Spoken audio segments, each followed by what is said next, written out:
말씀의 크신 은혜가 오늘도 예배하시는 여러분들 중에 넘치기를 주의 이름으로 축원합니다. 오늘 본문 말씀에 보니까 천국은 마치 자기 아들을 위해서 혼인잔치를 베푼 어떤 임금과 같다, 그렇게 말씀을 했어요. 이게 무슨 공식을 말하는 이야기처럼 보일 수 있는데, 천국은 혼인잔치 같다, 뭐 이런 공식을 이야기하는 것은 아니고요. 천국이라고 하는 것을 전반적으로 어떠한 모양새를 가지고 있는 건지 어떤 의미인지 뭐 이런 것들을 한 드라마와 같은 그 이야기 속에서 보여주는 거다, 이렇게 생각하시면 제일 잘 이해를 하시는 것 같아요. 즉 뭐 이 이야기 속에서 천국에 초대하시는 그 하나님의 마음이 어떠한지, 그 초대를 받는 사람들은 어떤 마음을 가져야 되는지, 그 초대에 응하기 위해서 꼭 필요한 것은 무엇인지, 뭐 이런 등등의 천국에 관련된 이야기를 전반적으로 이야기 속에 담아서 말씀해 주시는 거다, 이렇게 말할 수 있다는 것이죠. 이 이야기에 보면 한 임금님이 이제 아들의 결혼식을 위해서 잔치를 열려고 하는 모습을 보여주고 있어요.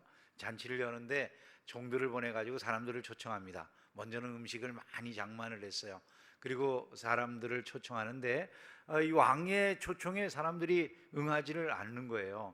근데 왕이 너그러운 분이라 그런지 한 번 초청해서 응하지 않았지만 또 사람을 보내서 다시 그들을 초청을 합니다. 간곡한 말로 사람들에게 소와 살찐 짐승을 잡아놓고 이제 당신들을 위해 잔치 준비가 다 돼 있으니까 와서 이 잔치에서 우리 아들의 혼인 잔치를 축하해 주면 좋겠습니다, 뭐 이제 이런 그 유의 초청장을 보낸 거예요.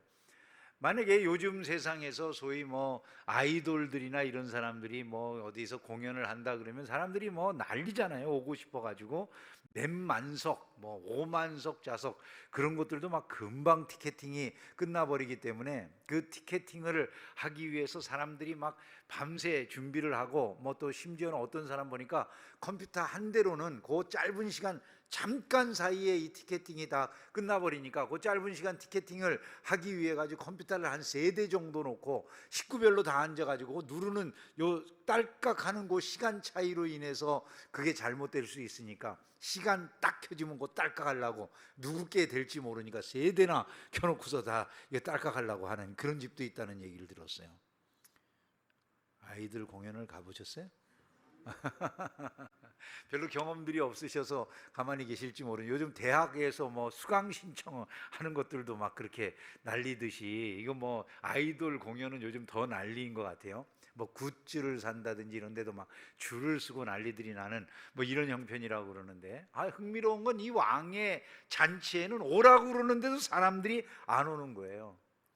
영국 왕의 무슨 잔치다 그러면 사람들이 거기에 초대받는 건 너무나 좋아할 것 아니겠어요? 근데 처음에 초대하는 건 VIP들을 초대하는 겁니다. VIP들 보고 오라고 그러니까 아무도 오지를 않더라는 거죠. 이 귀빈들이 한다는 이야기가, 나는 지금 밭에 나가 봐야 돼요. 어떤 사람 나 사업하러 가야 돼요. 뭐 이런 이야기들을 하면서 오질 않더니 또 어떤 자들은, 남아있는 자들 중에 어떤 자들은 심지어 왕이 보낸 종들을 치고 죽이기까지 하는 이런 일들을 저질렀다는 거예요.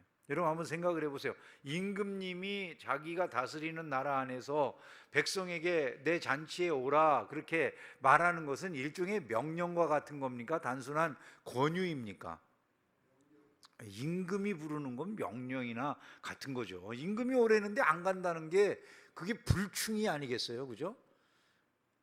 아닙니까? 임금님이 부르는 건 그냥 우리가 보통 사람들이, 나나 비슷한 사람들이 부르는 것과는 다르다는 거죠. 임금이 부른다는 건 높은 분이 명령하는 거와 같은 거예요. 그러니까 나에게 이 잔치가 있는데 와라 그런데 거부를 해요. 그 임금의 잔치에 오라는 걸 거부하고 심지어 그 종들을 죽이기까지 한다. 이건 무슨 행위입니까? 반란 행위인 거죠. 반란 행위. 그죠? 반역을 저지르는 거예요. 임금에 대놓고 아주 반역을 저지르는 이런 자들이 있었다는 거죠. 근데 그것이 대다수의 초청받은 VIP들이 그랬다라고 하는 것을 말씀을 하는 겁니다. 자, 이런 일이 벌어지니까 임금이 어떻게 했을까요? 당연하죠. 아니 세상에 그런 반역자들을 가만히 놔두는 나라가 어디 있겠어요. 그런 나라는 존재할 수도 없고 설 수도 없는 거니까 임금이 군대를 파견해 가지고 마을을 불질러 버리고 그 안에 있는 자들을 다 죽이는 막 이런 그 엄청난 재앙이 그들에게 임하게 되었음을 말씀을 합니다.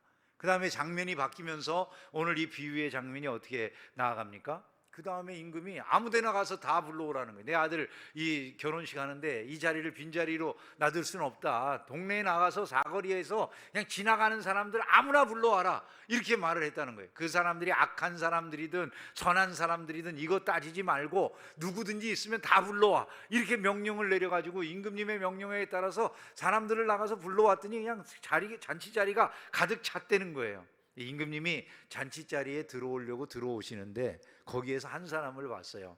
어떤 사람을 봤는지 하면 예복을 입지 않은 사람이 딱 한 사람 그 자리에 있더라는 거예요. 그래서 그 임금님이 그 예복 입지 않은 사람에게 물어봅니다. 아니 당신은 왜 예복을 입지 않고 이 자리에 있느냐고, 친구요 라고 매우 부드러운 말로 물어보셔요. 임금님이 친구요. 임금님이 최대한 배려하는 거죠, 그죠? 뭔가 대답이 있어야 되는데 아무런 대답도 안 하니까 이 사람을 내쫓아서 그죠, 어두운 데서 슬피 울며 이를 갈게 되는 일이 일어날 거라고 그러면서 그 어두운데, 바깥 어두운데 내어 쫓았다, 이렇게 말씀을 하고 있는 것입니다. 자, 이 비유가 의미하는 게 어떤 분들에게는 잘 이해가 되기가 어렵죠. 아니 왕이 도대체 자기가 사거리에 나가서 아무나 불러오라고 그래놓고 또 아무나 불러오라고 한 다음에 예복을 안 입었다고 또 쫓아내는 또 이런 경우는 뭐냐, 뭐 이런 생각이 그냥 우리가 우리식으로 생각하면 그렇게 생각될 수도 있는데요. 현대적인 그런 생각으로는 이해가 잘 안 되지만 옛날에 돌아가 보면 금방 이해가 되실 거예요. 여러분 옛날에 왕이 누군가를 부르는데 우리나라에서도 그러잖아요. 한 조선 시대라든지 뭐 그 이전에 그 옛날에 옛적에 그 임금님이 계시던 그 시절로 돌아가 보시면은 여러분 아시지만은 임금님이 계실 때 그 임금님이 부르면 신하가 반드시 나가야 됩니까? 안 나가야 됩니까?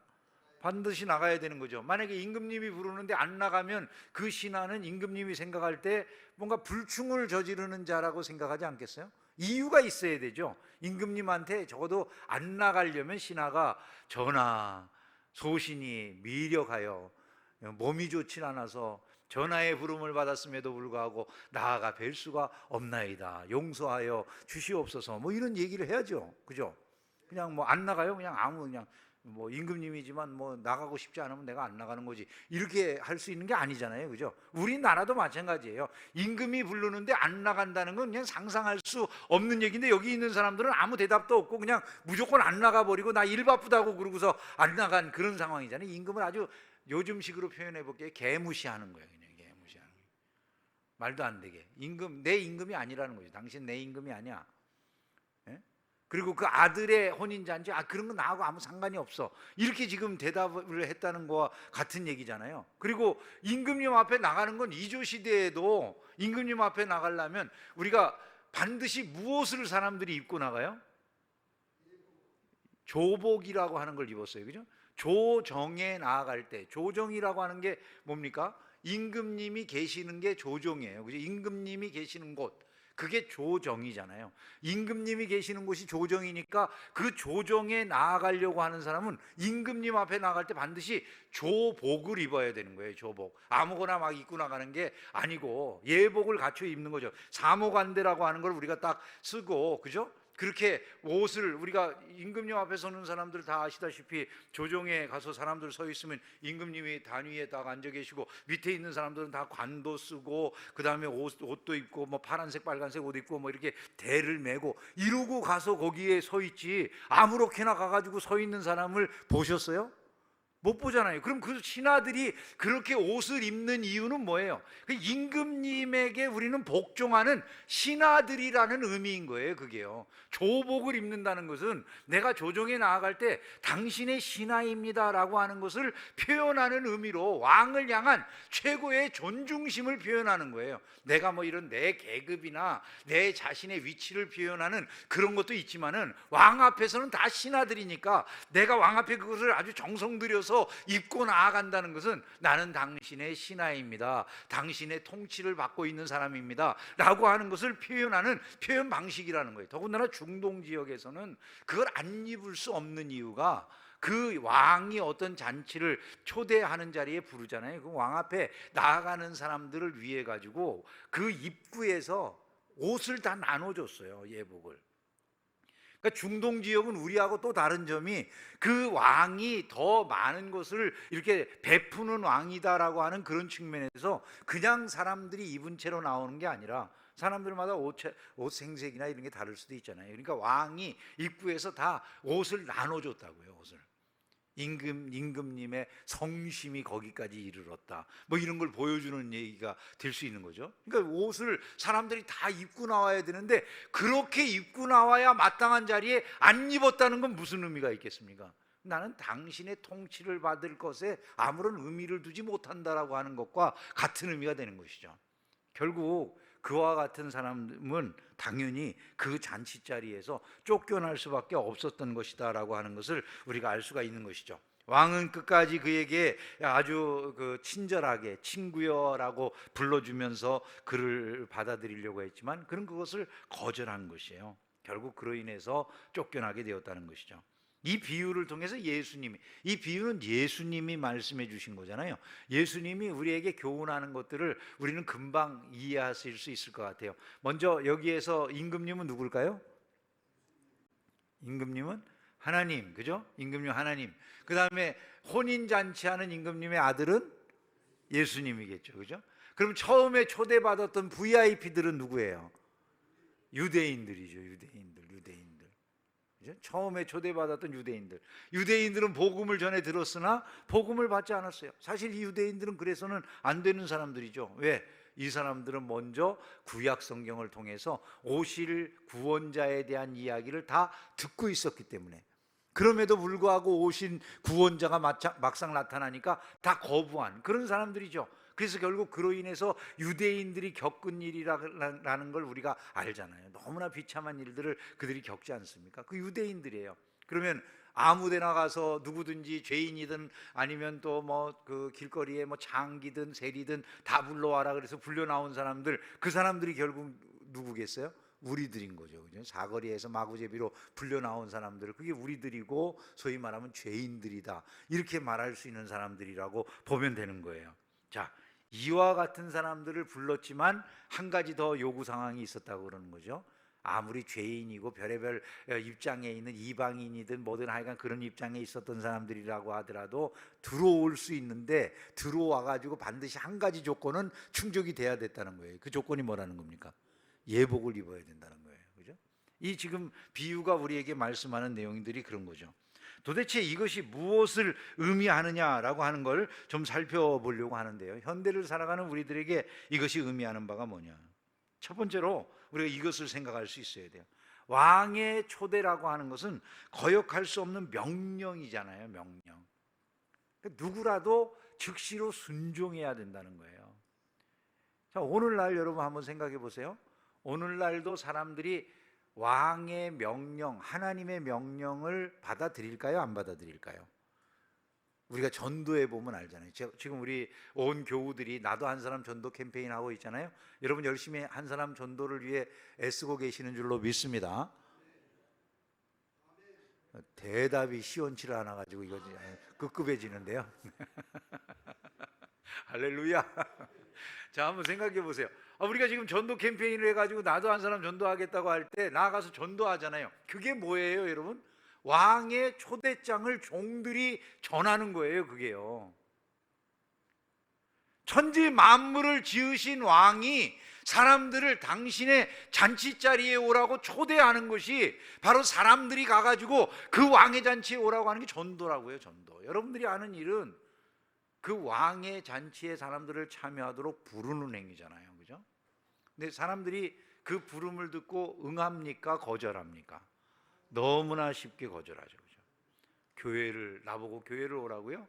내가 거기를 왜 가요? 속으로는 이렇게 말하죠. 그런 데는 당신 같은 모질이들이나 가는 데야. 아니, 뭘 의지할 데가 없다고 보이지도 않는 신을 의지한다고 그래. 그러면서 안 오죠. 수많은 사람들이 아무렇지도 않게 거절해요. 유대인들처럼. 그죠? 왕이 부르시는데 천지와 만물을 지으신 그분이에요. 여러분, 하나님이 천지 만물을 창조하신 줄을 믿습니까? 안 믿는 사람들은 모르겠지만 우리는 알잖아요. 그죠? 근데 그 왕이 부르시는데 사람들을 다 지으시고 만드신 이 온 우주와 만물의 주인이신 그분이 세상 모든 사람들을 부르시는데 부르는 사람, 부름을 받은 사람들이 옵니까? 안 옵니다. 여러분, 사람들이 거절합니다. 오히려 전도하면 소금 뿌립니다. 재수 없다고 말합니다. 아니, 이런 일들이 어떻게 일어날 수 있죠? 근데 그런 일들이 실제로 일어난다는 것이죠. 그래서 오늘 이 말씀이 있는 거예요.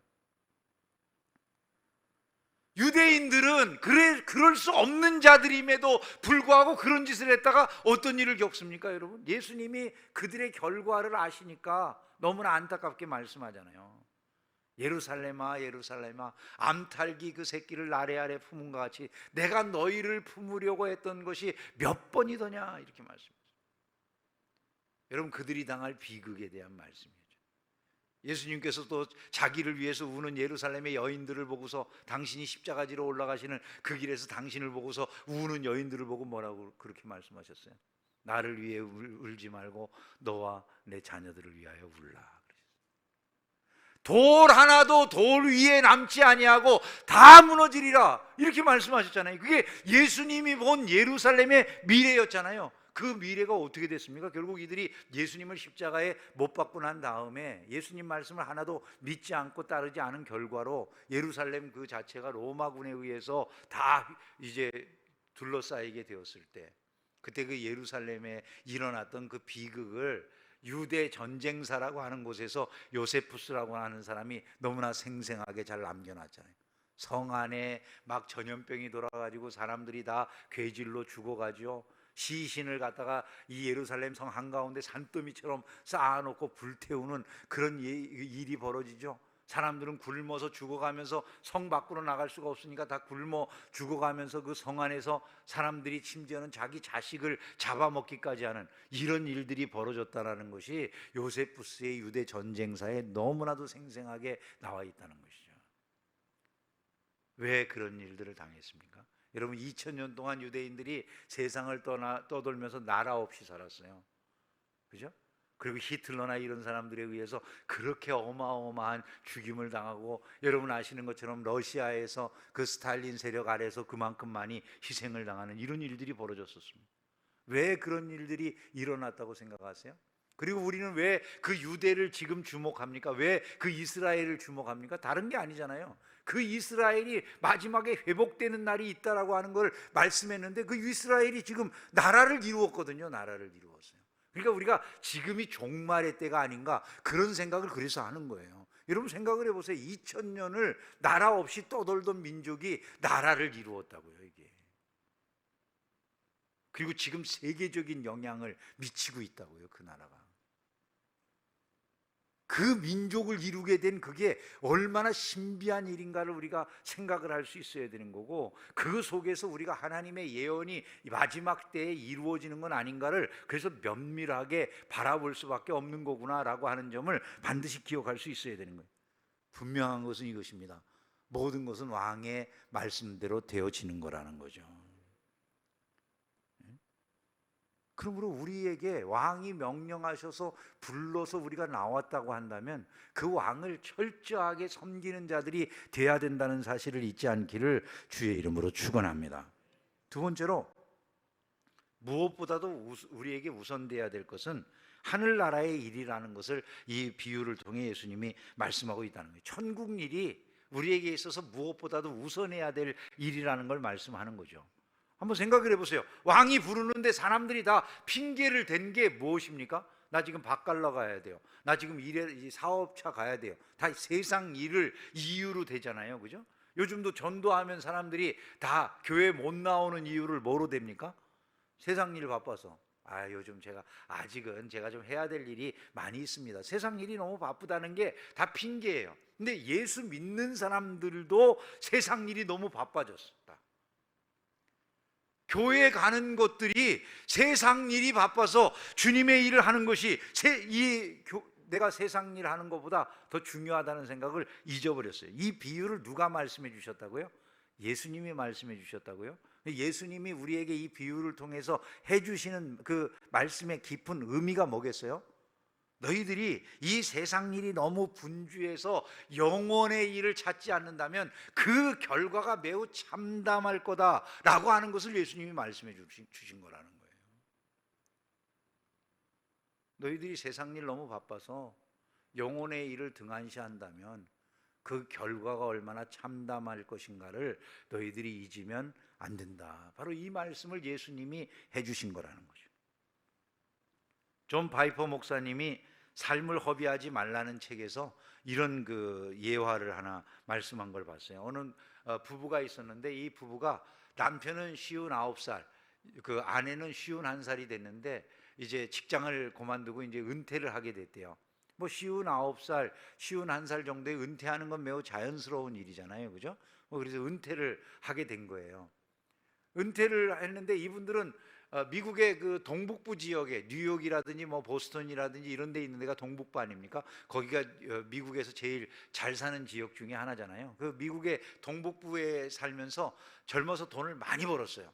돈을 많이 벌어가지고 그야말로 모든 사람들이 원하는 워너비의 삶을 살게 된 거예요. 은퇴 이후에 이 사람들이 그 북부에 살다가 우리 이제 나이 먹었으니까 편안하게 저 남부 플로리다에 가서 우리 편안한 노후를 좀 보내자. 그래서 플로리다로 이사를 와가지고 거기에서 요트도 사고, 예?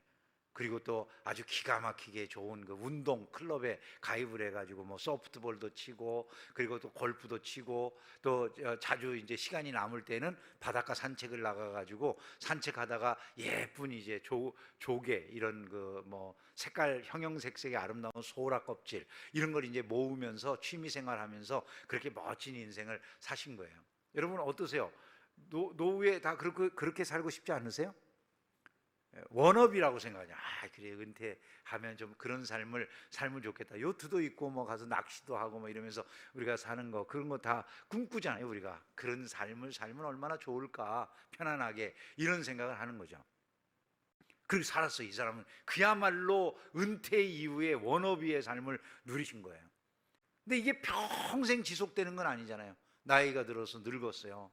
어느 날 이제 세상을 떠났습니다. 근데 죽고 나서 보니까 진짜 예수님이 계신 곳에 온 거예요. 예수님이 심판을 하시는 거죠. 예수님 물어보시더래요. 이 사람들한테 세상에서 뭐 하다 왔느냐 이렇게 물어보셨대요. 이 사람들이 무슨 대답을 했을까요? 예? 노후의 오랜 기간 동안 매일같이 한 일이 뭐라고요? 요트 타고 소프트볼 치고 조개 껍데기 줍고. 그래서 그렇게 대답을 했어요. 조개 껍데기 줍다가 왔습니다. 여러분 어떨 것 같으세요? 예수님이 한번 생각을 해보세요. 저는 은퇴 이후에 이런 삶을 사는 분들을 비난하거나 그러려고 지금 말씀드리는 게 아닙니다. 여러분들이 기억해야 될 게 믿지 않는 분들에게 있어서는 이게 최고의 마무리예요. 그죠? 믿지 않는 분들에게는 이게 최고의 마무리잖아요. 근데 믿는 우리들에게 있어서는 여기가 전부가 아니라 분명히 그 예수님이 계신 곳에 가게 될 텐데 거기서 우리가 대답할 정답이 그것이겠냐는 거예요. 너희들이 세상에서 무엇을 하다 왔느냐라고 했을 때 우리가 대답할 정답이 여러분 그것이라고 생각이 되십니까? 이 존 파이퍼 목사님은 그거는 있을 수가 없는 얘기라는 거예요. 우리가 지어진 목적이 있다는 거예요. 그분은요, 우리가 지어진 목적이 뭐냐? 하나님을 영화롭게 하고 그분을 영원토록 즐거워하는 것이다. 우리가 그렇게 선언하잖아요. 그죠? 웨스트민스터 신앙고백서 제1항이에요. 예?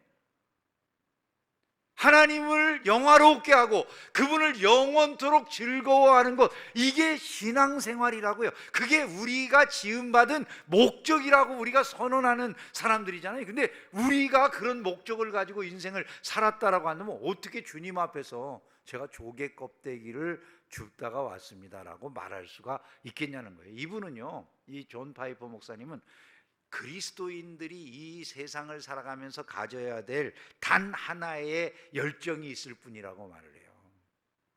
그리스도인들이라면, 당신이 그리스도인이라면 세상을 살아가면서 가질 수 있는 열정이 단 하나밖에 없다는 거예요. 여러분들이 그리스도인이라고 한다면, 우리 중계 충성교회 성도들이 그리스도를 참으로 나의 구주로 믿는 사람들이라고 한다면 단 하나의 열정 외에 다른 거를 가질 수가 없다는 거예요. 그 열정이 뭐라고 이분이 이야기하냐면, 비할 데 없을 만큼 높으신 하나님을 내 삶의 모든 영역에서 기쁨으로 드러내는 것이다 그랬어요. 비할 데 없을 만큼 높으신 그 하나님의 영광을 내 삶의 모든 영역에서 드러내는 것이다. 내 직업이나 내 관계나 여가들을 통해서 다 하나님의 그 비할 데 없이 높으신 영광을 드러내는 일을 해야 된다. 이것이 바로 그가 교훈한 것이죠. 여러분 어떠십니까? 예수님의 비유는 바로 이와 같은 것을 우리에게 교훈하고 있다는 것이죠. 그래서 C.S. 루이스라고 하는 분이 이런 말을 했어요. 영원을 위해 사는 자만이 시간을 제대로 사용할 수 있는 것이다 그랬어요. 영원을 위해서 사는 자들만이 시간을 제대로 사용할 수 있는 것이다. 만약에 내가 영원을 위해서 살고 있지 않다, 현세만을 위해서 살고 있다, 잠시 지나갈 세상만을 위해서 살고 있다 하면 아무리 그가 힘을 써도 시간을 제대로 활용할 수는 없는 거라는 거죠. 왜? 주님 앞에 서게 될 나를 생각하고 시간을 쓰지는 않을 것이니까. 그러므로 주님의 이 말씀, 예수님이 해주신 이 말씀을 통해서 우리가 분명히 교훈을 받을 수 있어야 된다는 거죠.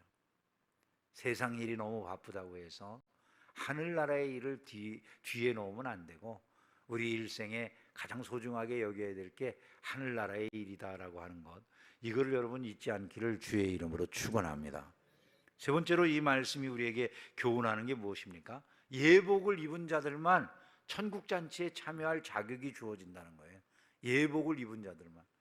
그럼 예복을 입는다는 거는 내가 착한 일을 하느냐 이런 게 아니잖아요. 그죠? 아무나 다 불러오라고 그랬으니까 다 갈 수 있는데, 이 사람이 착한 사람이냐 악한 사람이냐 이것과 상관없이 세리도 갈 수 있고 장기도 갈 수 있고, 그런데 문제는 들어가는 사람들이 반드시 무엇을 입어야 되느냐? 예복을 입어야 된다는 거예요. 그게 그 왕의 통치를 받아들이고 순종하는 거라는 거죠. 그런데 결국 우리가 알고 있는 바 그 예복은 무엇입니까, 여러분? 의의 세마포 옷인 것이죠. 의의 세마포. 그 의의 세마포 옷은 언제 입는 것입니까?